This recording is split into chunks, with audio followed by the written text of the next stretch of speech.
things like this window. Mosquitoes. To display to raise money for Toys for Tots. And then after probably half the size of this one. You said. As a fundraiser for, what is it, the Mana Project. Mana Project. For here.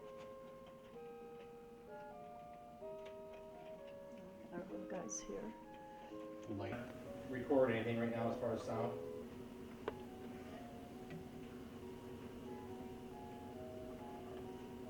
And as Jim said, I think that this mountain area was Dad's favorite part. Guy who's got his fish net, he's been fishing, and he has no idea that there's this huge grizzly bear behind him. Bridge, we have our local gorilla. Thursday, starting Thursday.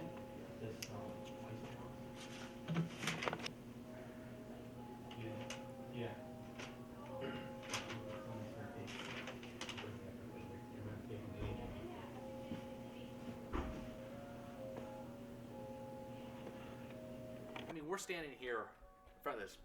It's a town. It is. It's a whole town, more than a town. We have the mansion and kind of the rich people's area on this corner. We have our lake over here that has hockey players, canoes, liveries, things like that. We've got our mountain area over there, which you can see back there with kind of lodge houses, things that where Santa's flying around. There are 5 moving trains throughout this that they're not on right now, but 5 working trains. One is a Blue Comet, so we have both Lionel gauge and HO gauge, and my father built it all from the ground up, from the 2x4s to building the mountains with plaster of Paris and painting them. There's little vignettes with animals and things all over the place. It's just tons of detail.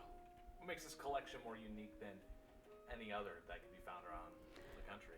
Until a few years ago, when my father stopped working on it, he had every piece of Snow Village that had been produced.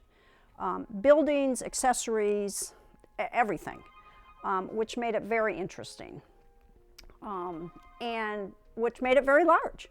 And at that point, as far as we knew, it was the largest one that was in existence. I mean, you guys, this is just an insane amount of detail. I mean, how much effort did he put in? I mean, how much time and how much money did he put into this project?